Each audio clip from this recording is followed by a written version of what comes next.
Muy buenas tardes a todos, mañanas o días, dependiendo de dónde estéis. Y aquí me encuentro con Cedric y con Álvaro, preparados para hacer una presentación fantástica de noticias tanto del PC como de informática como de videojuegos. Muy buenas Bien, tardes a todos. Hola, buenos días. bien, empezaré yo hablando sobre Apple, con los nuevos procesadores y portátiles que sacaron. Lo primero, por una vez, voy a aplaudir a Apple. Ha conseguido sacarse los mejores portátiles del mercado. Ahora, aparte obviamente de ser caros porque son caros, por lo menos estás pagando realmente lo mejor de lo mejor. Por decir así un poco por encima las características para que no se haga esto muy largo. Los dos nuevos procesadores son M1 Max y M1 Pro. El M1 Max es el tope de gama de todos. El más top solo cuesta unos 3.850, si no me equivoco. Poquito.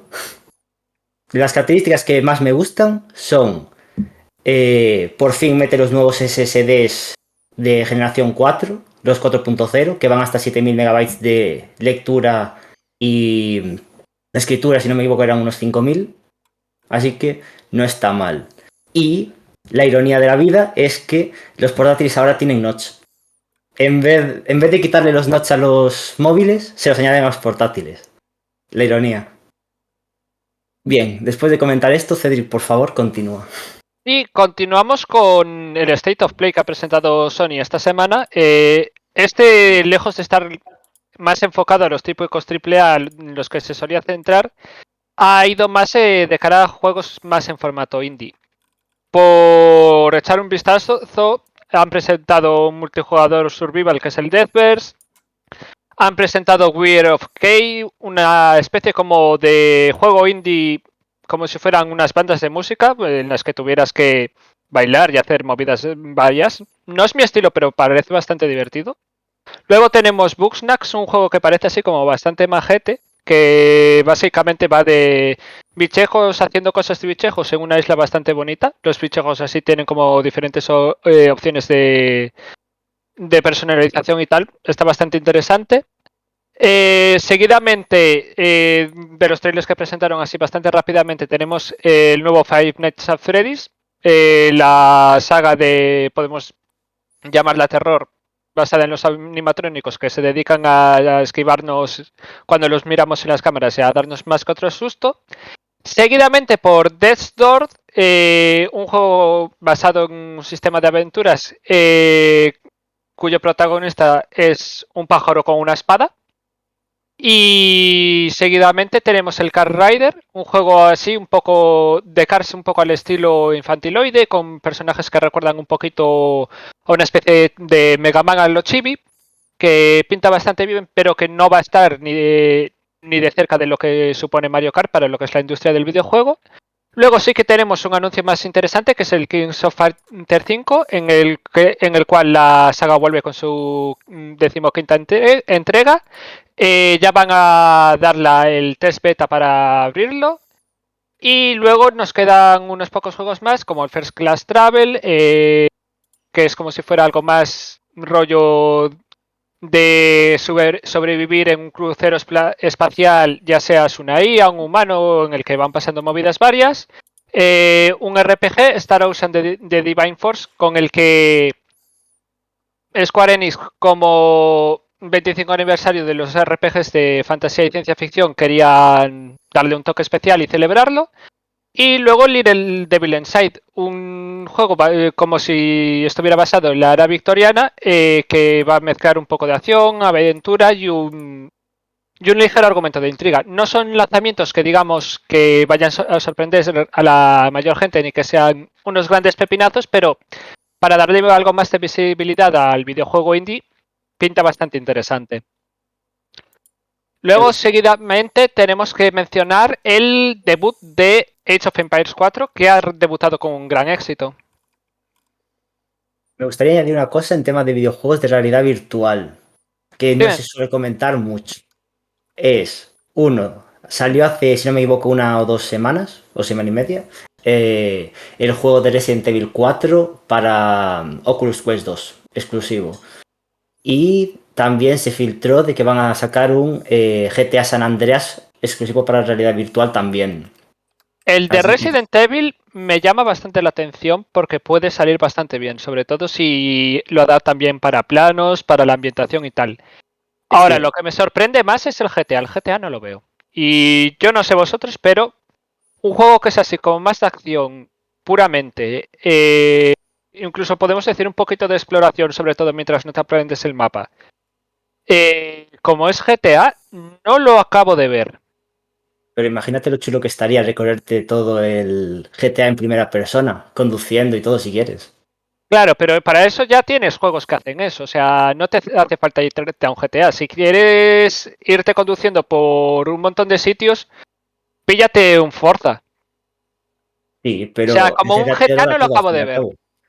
Como un GTA no lo acabo de ver. Me resulta como un poco más ortopédico. Álvaro, yo no sé tu opinión, pero por ejemplo, yo cuando salieron los primeros trailers del Cyberpunk, no me acabo de gustar una especie de RPG first person shooter con tanta acción ahí todo como que te viniera en primera persona. En realidad virtual lo vería mucho menos, pero me parece un proyecto no del todo bien pensado. O sea, que puede llamar la atención, pero uh, Mm, mm. ¿cuál es tu opinión? A ver, yo no puedo hablar por experiencia, porque lo más parecido que habré jugado sería Destiny, que no tiene mucha exploración. Pero sí, pero yo lo veo interesante como, como idea. Como idea, claro, es que a mí me choca mucho el pasar de ser un juego que tiene tercera persona y que tiene esa funcionalidad de la tercera persona a pasar a la primera. O sea, no me imagino, por ejemplo, por poner un ejemplo más bestia, Breath of the Wild en primera persona. O sea, que te pusieran, yo que sé, una especie de modo foto así, que te dejara ir un momento y contemplar mejor las cosas y decir, oh, qué bonito es esto, vale. Pero todo el juego así no me acaba de llamar.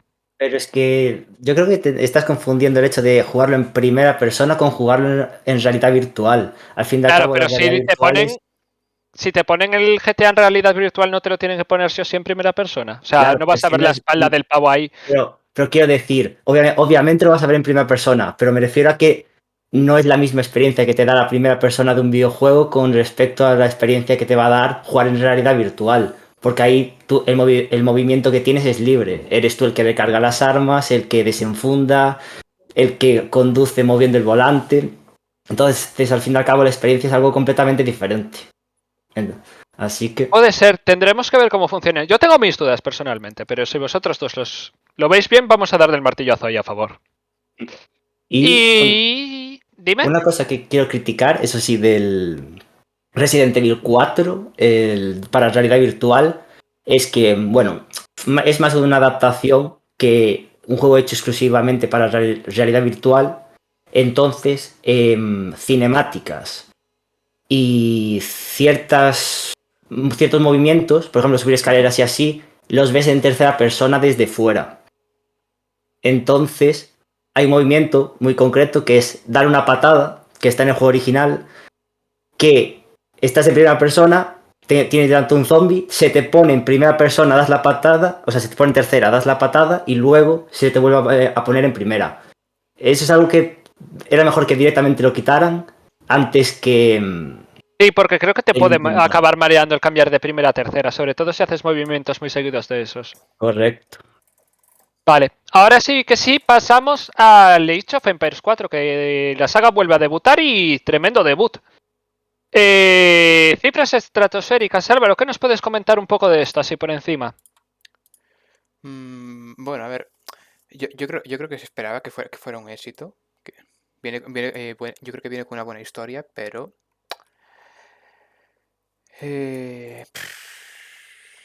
a ver, lo he visto un poco por encima en algunos.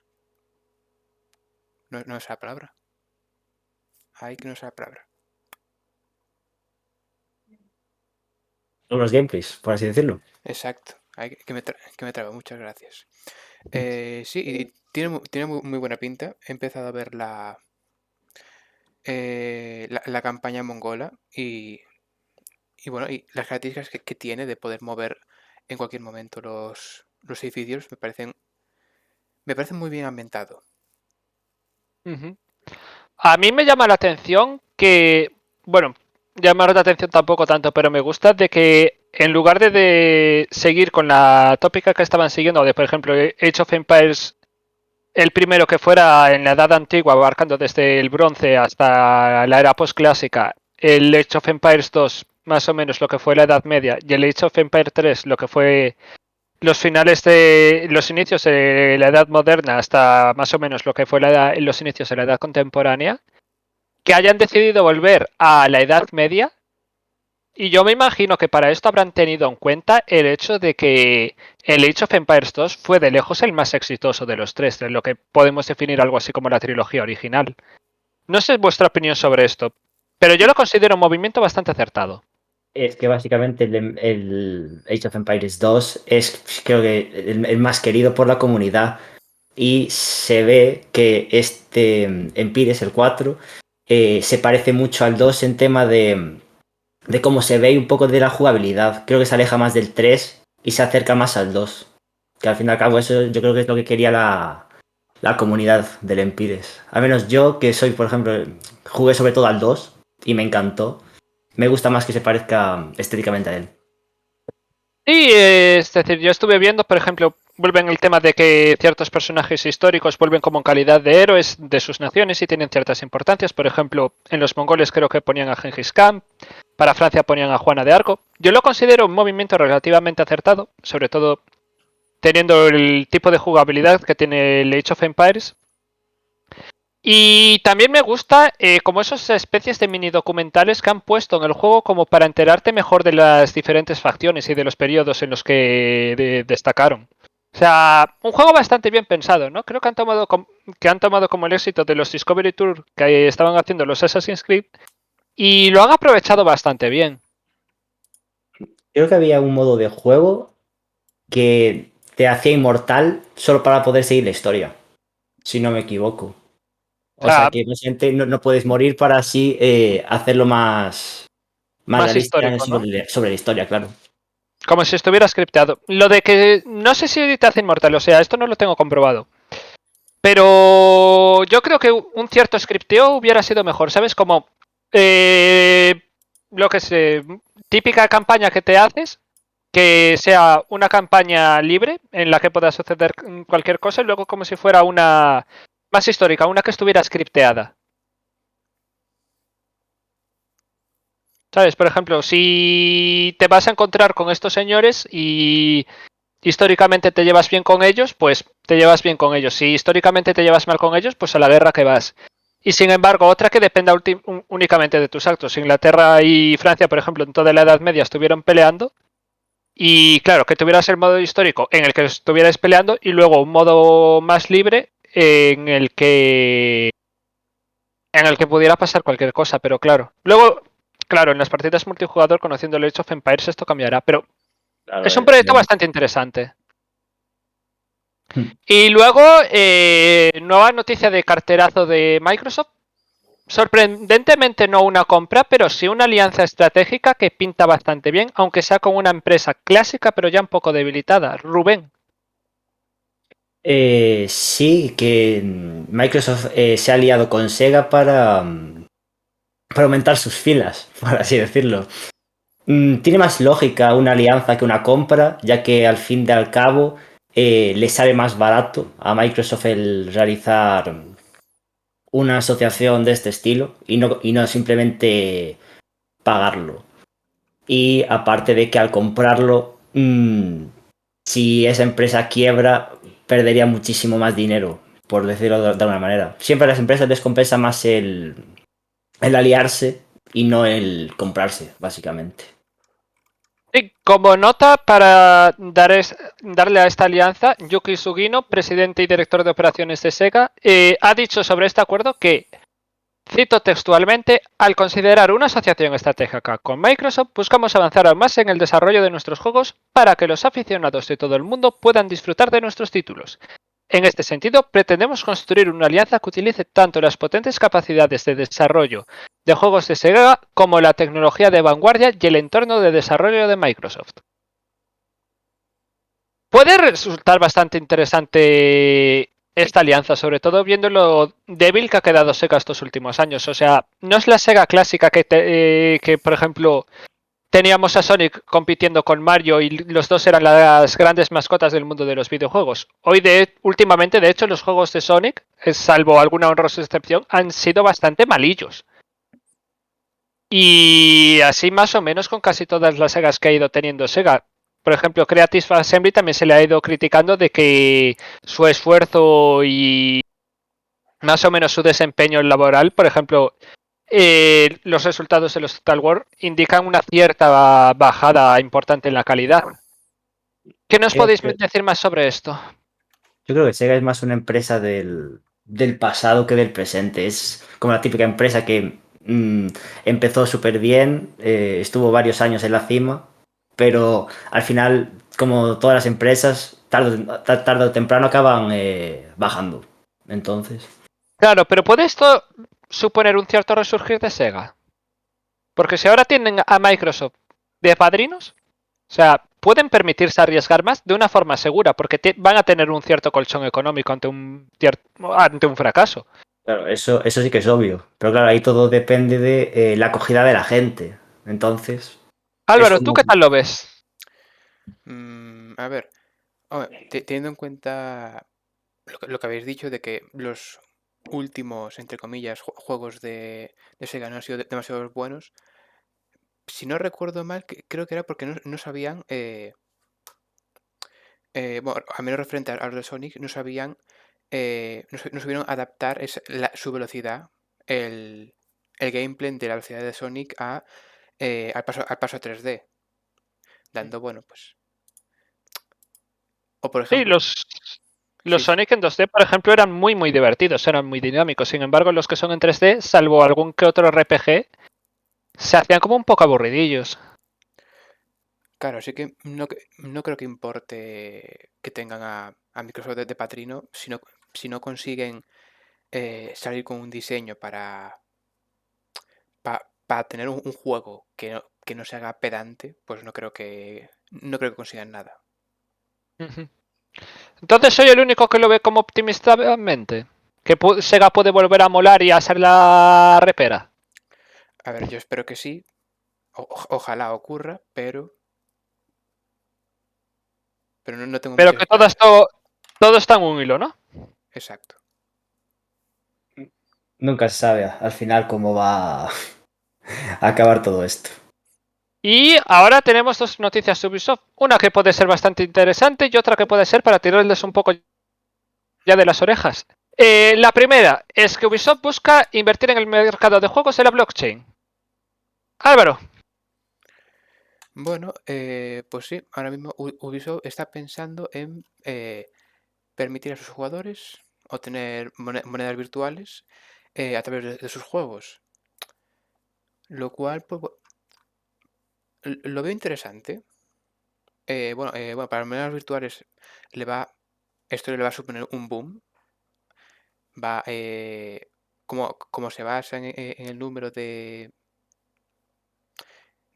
personas que en ese momento poseen moneda para aumentar su valor. Bueno, me estoy explicando muy mal y no soy experto en esto, pero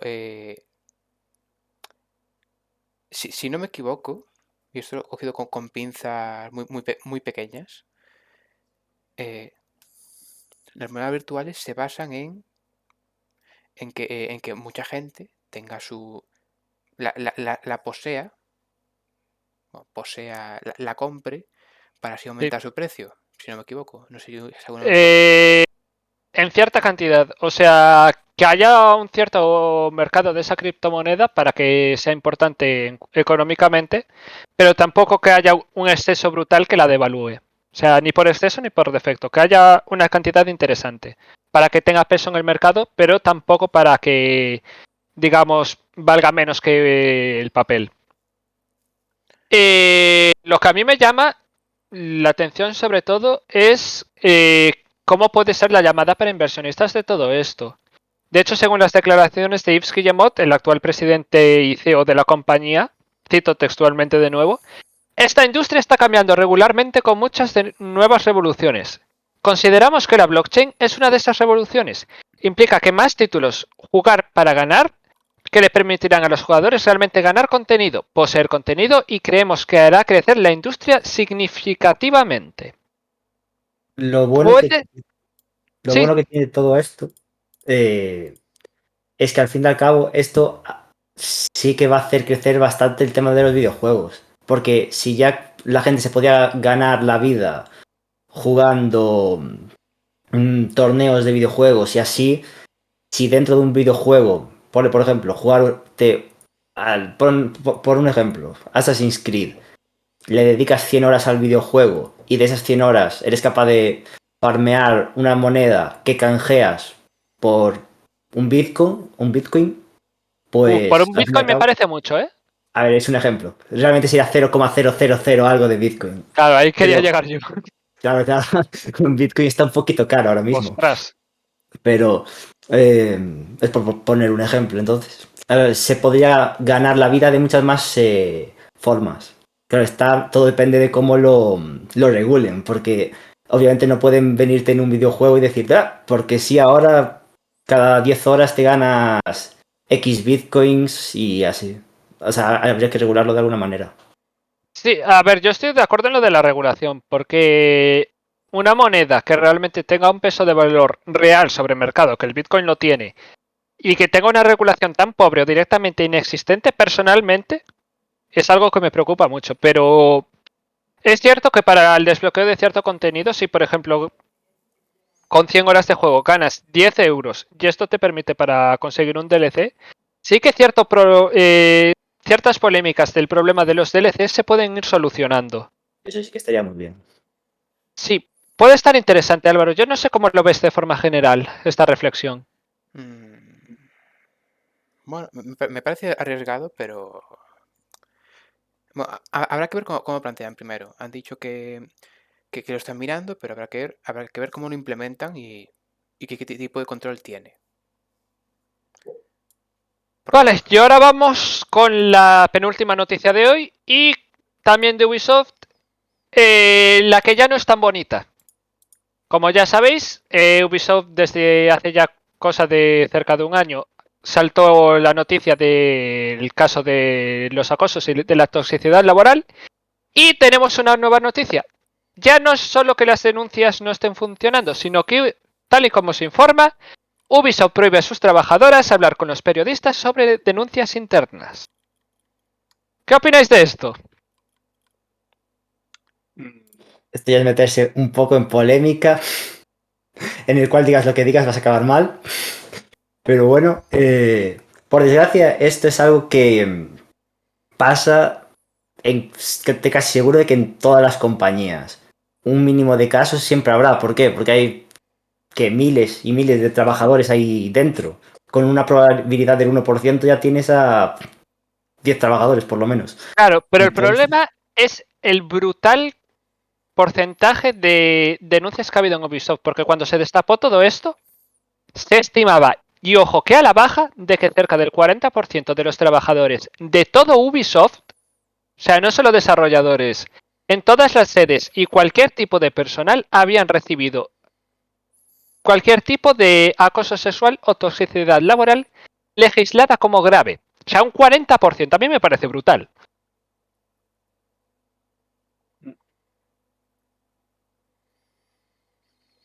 esperando a Que que digas, salga por fin todo realmente o sea, a la luz y sepamos 100% lo que pasa internamente.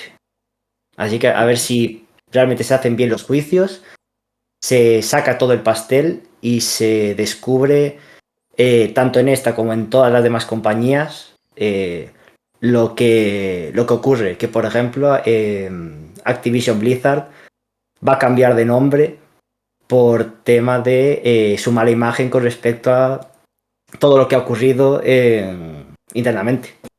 sí. Otro ejemplo de pastel que se ha destapado ha sido el de Paradox Active. La empresa dedicada a juegos de estrategia firma premium en esto, probablemente la mejor, y que sin embargo nos llamaba la atención que hace como cosa de un mes su presidenta dimitía presuntamente por que se habían cancelado una serie de juegos que estaban en desarrollo, que ella quería seguir desarrollando, pero que ante la presión de los accionistas, pues ella decidió dimitir. Sin embargo, 2 días después saltaba otro problema brutal, en esta vez con un 25% de los trabajadores denunciando. Álvaro, ¿cuál es tu opinión sobre este problema?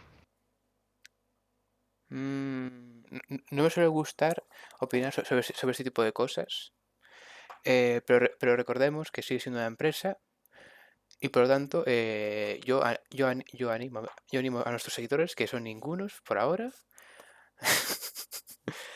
a no tener piedad.